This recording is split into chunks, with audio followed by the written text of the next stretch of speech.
अस्सलाम वालेकुम dear all, welcome to quick research reviews. जी आज हम प्रपोजल प्रेजेंटेशंस लेने जा रहे हैं बच्चों की, और ये बहुत ही इंटरेस्टिंग प्रेजेंटेशंस होनी जा रही हैं। और ये जो बच्चे इस प्रेजेंटेशंस को देखेंगे, इन डिफरेंट टॉपिक्स को देखेंगे, उनको इससे फर्दर इंसाइट्स मिलेंगी और वो बच्चे इनसे फर्दर मोटिवेशन लेके इस तरह के टॉपिक पे परफॉर्म कर सकते हैं। ठीक है, तो सबसे पहले जो हम स्टार्ट करने जा रहे हैं वो प्रेजेंटेशन है on the topic of denoising of brain MRI and CT scans using deep learning frameworks. The group members are Rubab Nazir and Nimra Muqaddas. चलो जी स्टार्ट करते हैं। Over to you Rubab Nazir and Nimra Muqaddas. जी सर, थैंक यू। अस्सलाम वालेकुम everyone. Our topic of research is medical image denoising using brain MRI and CT scans. तो हमारे group members में निमरा मुकद्दस और मैं हूँ रुबाब नज़ीर। सो टॉपिक में सबसे पहले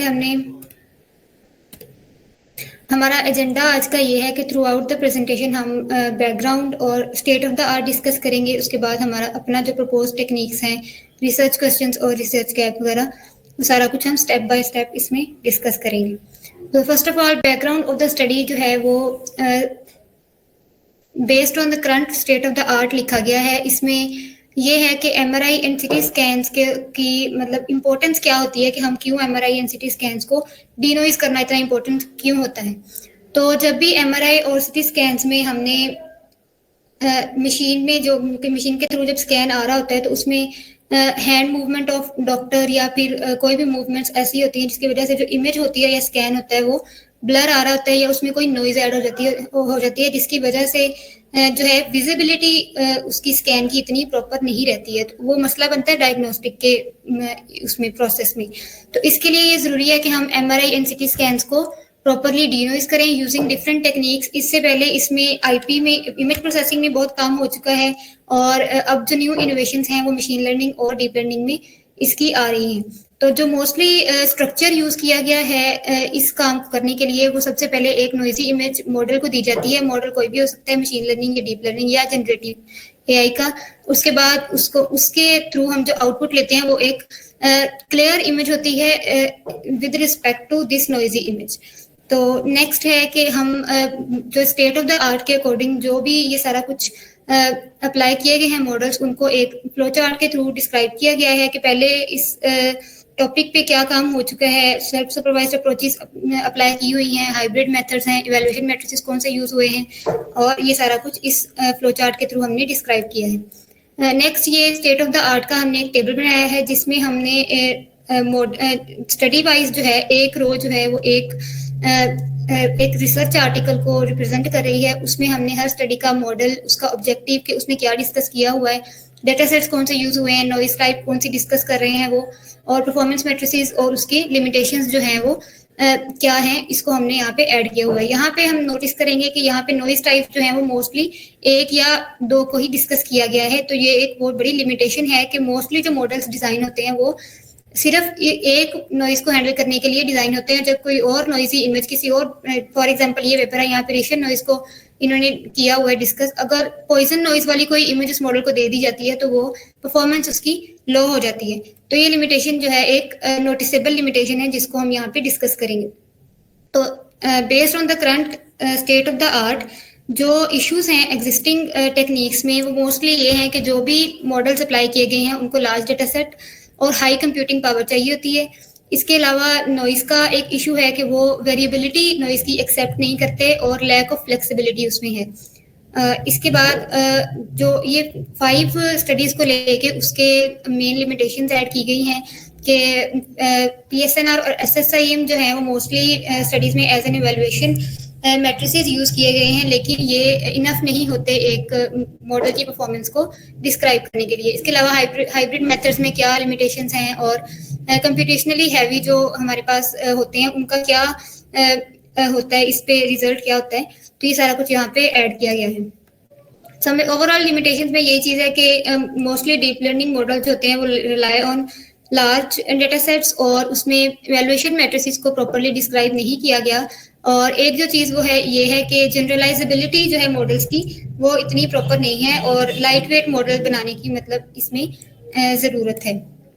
प्रॉब्लम स्टेटमेंट हमारी ये डिस्क्राइब करती है कि we tend to design a model जिसमें हमने various real world data sets लेने हैं और उसमें मोस्टली जो पहले काम हुआ है वो सिंथेटिक नॉइज़ के ऊपर किया गया है। हमने रियल वर्ल्ड नॉइज़ को लेके उसके ऊपर एक जनरलाइज जो है डाटा सेट बना के उसको हमने मॉडल के ऊपर ट्रेन करवाना है। इसके अलावा जो मोस्टली जब किसी भी मॉडल के थ्रू हम इमेज को डिनोइज करवाते हैं तो उसमें मॉडल जो है वो अपने कुछ आर्टिफैक्ट्स उसमें ऐड कर देता है, तो वो उसको हम उसकी वजह से एनाटॉमिकल ब्रेन डिटेल्स जो है वो ब्लर हो जाती हैं या फिर ओवर स्मूथ हो जाती हैं। तो उसको टैकल करने के लिए हम एक मॉडल डिजाइन करेंगे। नेक्स्ट, रिसर्च गैप और प्रॉब्लम स्टेटमेंट मोस्टली लाइकली एक जैसी होती हैं, बट थोड़ा सा डिफरेंस इसमें ये होता है कि हमने इसको ज़्यादा अच्छे से डिस्क्राइब करना होता है कि क्या हमने अपनी स्टडी में क्या करना है। तो इसमें यह है कि हमने ट्रांसफॉर्मर्स और जो ग्लोबली कुछ उसको इंटीग्रेट करना है मॉडल्स को, जिसके थ्रू हम अपना प्रॉब्लम स्टेटमेंट को ओवरकम कर सकें। Next are research questions. They are designed according to problem statement and our research gap. इसमें हम compression techniques का जो भी इफेक्ट आएगा हमारी मॉडल के ऊपर, हम जो कंप्रेशन टेक्निक्स अप्लाई करेंगे जिसमें हमने लाइट वेट मॉडल को करना है, तो उसका जो भी इम्पैक्ट आएगा, जो भी ऑब्जेक्टिव्स हम इसमें डिस्कस करेंगे, वो इसको हम एज अ रिसर्च क्वेश्चन यहाँ पे ऐड किया हुआ है। तो मेथोडोलॉजी हमारी ये है कि हमने सेल्फ सुपरवाइज्ड लर्निंग एक मॉडल को प्री ट्रेन करवाना है हमारी एमआरआई और सीटी स्कैन्स की इमेजेस के ऊपर, और एक यूनिफाइड मॉडल बनाना है जो एमआरआई एंड सीटी स्कैन्स दोनों को जो है वो डिनोइज करे। क्योंकि मोस्टली स्टडीज में ये हुआ है कि सिर्फ एक मॉडल है वो एमआरआई की स्कैन्स को डिनोइज करता है, और अगर उसको कोई और स्कैन जो है दे दिया जाता है एज एन इनपुट, तो वो उसके ऊपर परफॉर्मेंस उसकी लो हो जाती है और वो प्रॉपरली परफॉर्म नहीं करता।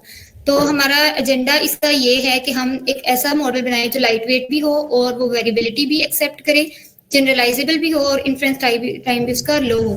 इसमें हमने डाटा एक्विजिशन जो है की है वो हम 4 डिफरेंट डाटा सेट्स यूज कर रहे हैं। उसमें हमने एमआरआई के 2 डाटा सेट्स हैं और सिटी स्कैन्स के 2 डाटा सेट्स हैं। इनके ऊपर हम अपने मॉडल्स को अप्लाई करेंगे। विजन ट्रांसफॉर्मर को हम इंटीग्रेट करेंगे सेल्फ सुपरवाइज लर्निंग के साथ। तो इसके अलावा ये हमारा बेसिक फ्लो चार्ट है रफ सा, जिसके अकॉर्डिंग हमने एसएसएल प्री ट्रेनिंग करवानी है, सेल्फ सुपरवाइज्ड लर्निंग की प्री ट्रेनिंग करवानी है। उसके बाद उसको इंटीग्रेट करवाना है हमारा मेन जो आर्किटेक्चर है उसके साथ। मेन का आर्किटेक्चर क्या है? ट्रांसफॉर्मर है, विजन ट्रांसफॉर्मर। उसके बाद मॉडल को कंप्रेस करना है।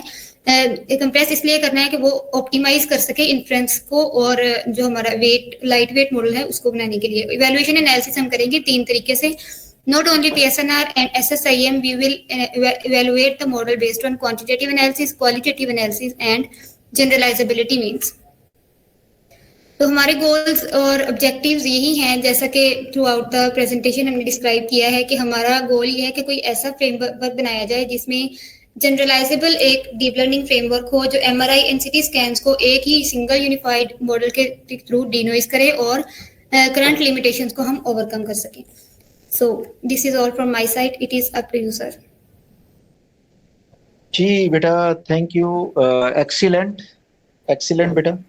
और इसमें ना बेटा प्रेजेंटेशन आपका बहुत अच्छी थी। ये मतलब ये बहुत अच्छी प्रेजेंटेशन जैसी एक होती है एक प्रपोजल की, उसी के अकॉर्डिंग थी। बट इसमें कुछ चीज़ें हैं मुझे लगी हैं कि हमें डिस्कस करने की ज़रूरत है। ठीक है, तो जैसे आप प्रॉब्लम स्टेटमेंट पे आए, अपने प्रॉब्लम स्टेटमेंट, बाकी लिटरेचर और ये चीज़ें हम टाइम टू टाइम अपडेट करते रहेंगे, फ्लो चार्ट वगैरह भी।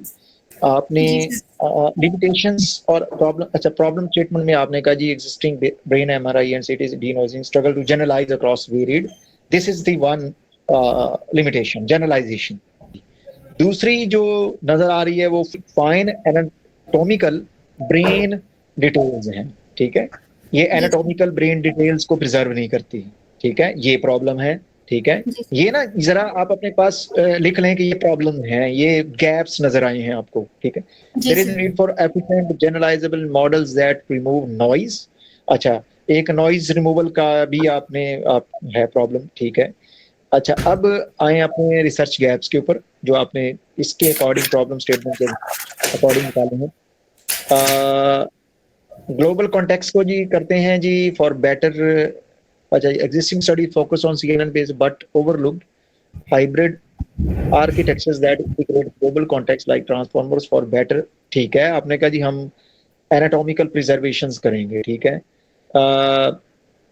उसके बाद आपने कहा जी आर्टिफिशियली जनरेटेड नॉइज रिमूवल का आपने बताया कि नॉइज मॉडलिंग किस तरह आपने करनी। अच्छा बेटा देखें ये topic and these gaps are may be because you search the literature you better know, ये वाकई ही एग्जिस्ट करते हैं करंट इसके अंदर, और वाकई ही ये गैप्स हैं, ठीक है। बट इनको किस तरह प्रूव करेंगे कि ये गैप्स हैं, इनको आपने बाकायदा रेफरेंस देने होते हैं अपनी गैप वाली स्लाइड में भी। ये गैप्स आपको मिले कहाँ पे, किस तरह के पेपर्स, किस तरह के आर्टिकल्स में, ये आर्टिकल्स की दो दो तीन तीन चार चार आर्टिकल्स की ना यहाँ पे साइटेशंस होती हैं कि ये गैप्स एक्चुअली प्रेजेंट हैं, और हम एट द एंड रेफरेंसेस की, मेरे ख्याल में आपने दी है रेफरेंसेस की स्लाइड एंड पे। जी सर, रेफरेंसेस की दी है, लेकिन रिसर्च गैप के रेफरेंसेस नहीं है, उसमें बैकग्राउंड के रेफरेंसेस हैं। ये होने जरूरी है, ठीक है, ये ऑथेंटिकेट करते हैं, ठीक है, गुड। आप उधर ना जाए बस, ठीक है, आपने बता दिया, कोई इशू नहीं है, आप उधर ही आए। अच्छा अब देखें ये जो गैप्स आपने बताए हैं दैट इज गुड, ये गैप हैं वाकई ही, ठीक है। आपने कहीं किसी ना किसी स्टडीज को कंसल्ट किया, लिटरेचर को पढ़ा है, आपको पता चला है, ठीक है। जी सर। अब देखिए कि इनमें से, इन गैप्स में से आपने किस गैप को सॉल्व करना। आप सारे गैप्स एक टाइम पे सॉल्व नहीं कर सकती हो, ठीक है, समझ आई है। जी सर। आप ये देखें कि आपने कोई नॉइज रिमूवल टेक्निक्स के ऊपर काम करना है, कोई एफिशिएंट नॉइज रिमूवल टेक्निक, क्योंकि फ्रेमवर्क बने हुए हैं, मॉडल्स बने हुए हैं, हमने इंटीग्रेट करना है जो भी चीज करना है, ठीक है। हमारे पास जी सर। ट्रांसफॉर्मर बेस्ड मॉडल है, सेल्फ सुपरवाइज लर्निंग टेक्निक्स हैं।